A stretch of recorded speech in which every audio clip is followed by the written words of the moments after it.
Hello and welcome to Reading Matter. This is your podcast about fiction and non-fiction books. I'm its host, Natalie, and today in this new episode, I'm going to talk about a non-fiction book. I usually take 4 to 5 weeks to talk about some fiction I've read and was impressed by, and once every 4 or 5 weeks, I record an episode on a non-fiction book. Mainly, they will be connected to humanities, to the fields of linguistics, literature, translations, philology. But today, I do have something that's not directly connected to those topics that I generally deal with in my life, professional and private. Today, I want to talk about a guide, and in particular, I want to talk about An Astronaut's Guide to Life on Earth by Chris Hadfield. This is a book I've read a couple of years ago, 3 years ago in 2018, I believe. And I was so impressed by it that when I looked at my review of this book on Goodreads and on Instagram, now 3 years later, I was impressed even by the review I left. Because I'm not very good at reading guides and self-help books and things that sort of aim at kicking you to success. But the huge advantage of this book is that it mainly deals with a life story of one person. So here it is not so much of a guide as autobiography, I guess. So first of all, I cannot just skip the credentials of our writer, the author of this autobiography. Chris Hadfield is a famous astronaut, probably one of the most famous in the world, mainly due to his love to David Bowie's music and performing Space Oddity in zero gravity on the ISS. Generally, Chris Hadfield has quite a rich biography, and his list of credentials is extremely impressive. So he was a top graduate of the U.S. Air Force Test Pilot School. Sounds good already. And then he also worked for the U.S. Navy as test pilot, was selected by the Canadian Space Agency to be the astronaut. He is Canadian himself, so being selected to be an astronaut for the country that didn't really have its own space program, not directly, was also a huge success, and the one he was striving for so long. I was also particularly impressed that he worked as director of NASA operations in Star City in Russia, or, Звездный городок, which is a closed urban locality in Moscow region. And this is exactly where the space training facility of Russian astronauts is located. So I was quite excited to read a couple of, if not kind, but then adequate words about his stay in Russia and his work there. Yeah. Also, I guess just to put a cherry on top, I have to mention that Chris Hadfield was a chief of International Space Station operations in, I believe, sometime in 2000s. So his credentials are more than impressive, and one would wonder, why would I consider his guide to life on Earth to be applicable to somebody like me who lives and works and tries to achieve success in a completely different sphere? Why would his guide work for me? First of all, because this guide is not actually a guide. It looks like it, but I feel like with all these lessons about the long journey to success, it is still just one of the examples of how you can live your life. And you don't really have to see this as a guide that has some rules and ideas for you how to succeed, what you need to do, wake up early, be productive, learn hard, work harder, and strive to achieve your dreams. He basically just looks back at his life and assesses what lessons his own journey taught him. I believe for myself, I picked out one important aspect that I guess helps me to deal with a lot of stress, especially considering 2020, 2021 pandemic events. So Chris Hadfield points out throughout several chapters that a lot of stress, worry, and fear that tend to paralyze us and literally mess up everything comes from lack of knowledge. So lack of knowledge or just being unaware about things. And I believe it's also one of those things that are on the surface. Come on, this is obvious, right? But sometimes it is good to be reminded of that. And exactly in this book, very subtly, I got reminded that if I'm afraid of something in work, in communication with people, in relationships, in some of my creative projects, the right way to deal with it would be just to go ahead and figure it out.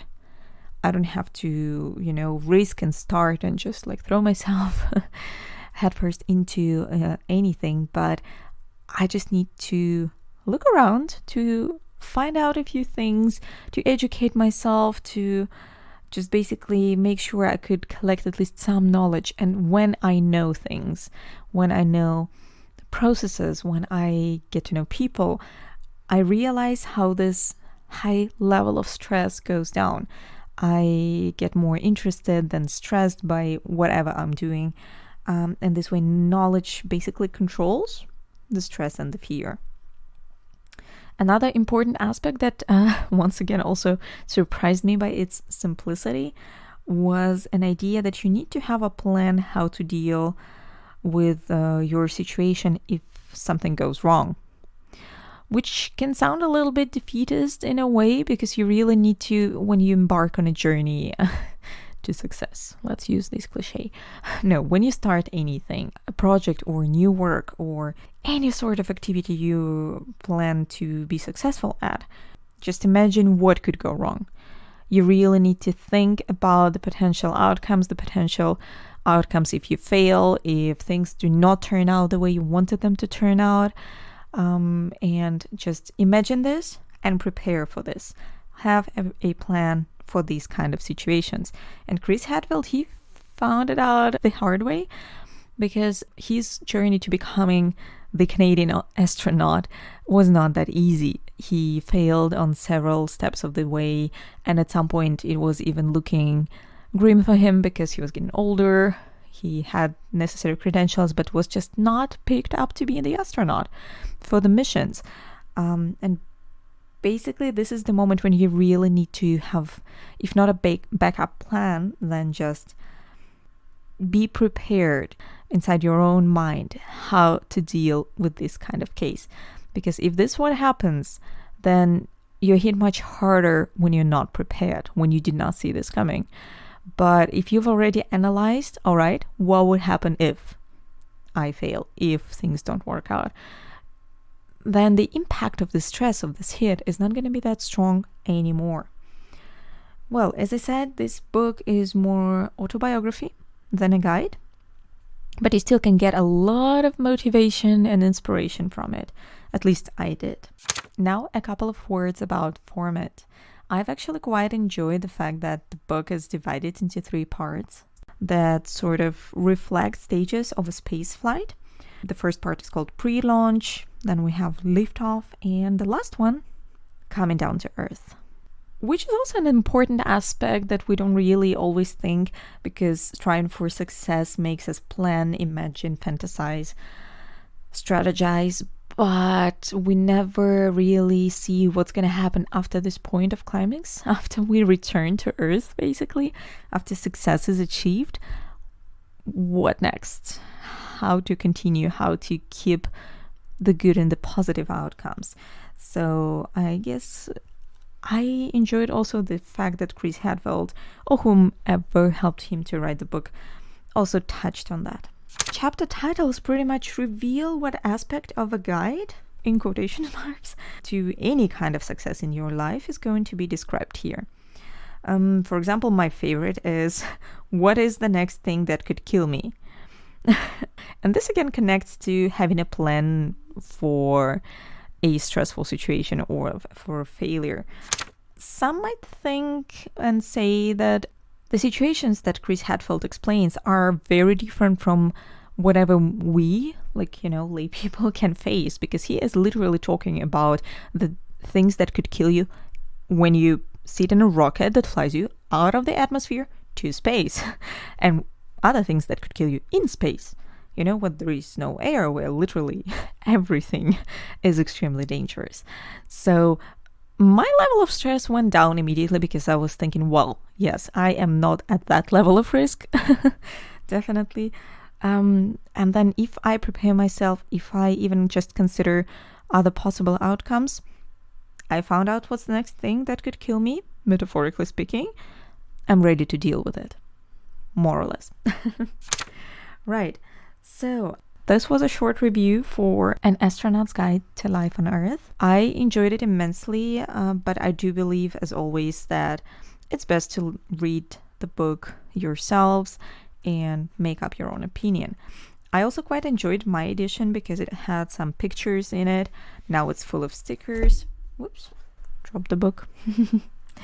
To highlight some important aspects. I would like to quote a few things here from the book. So, quote, "If you start thinking that only your biggest and shiniest moments count, you are setting yourself up to feel like a failure most of the time." End of quote. To me, it's simple. If you've got the time, use it to get ready. What else could you possibly have to do that's more important? Yes, maybe you'll learn how to do a few things you'll never wind up actually needing to do, but that's a much better problem to have than needing to do something and having no clue where to start. Quote, "In my experience, fear comes from not knowing what to expect and not feeling you have any control over what's about to happen. When you feel helpless, you are far more afraid than you would be if you knew the facts." End of quote. The best way to contribute to a brand new environment is not by trying to prove what a wonderful person you are. It's by trying to have a neutral impact to observe and learn from those who are already there, and to pitch in with the grunt work whenever possible. I mean, there are so many more things I could quote from this book. Even in 2018, in my first review, I noted that I would have to quote like 70% of this book if I wanted to make use of all the great ideas I picked out from it. Well, guys, thank you for listening. Come by my Instagram, say hi, and I'll see you next time. Bye.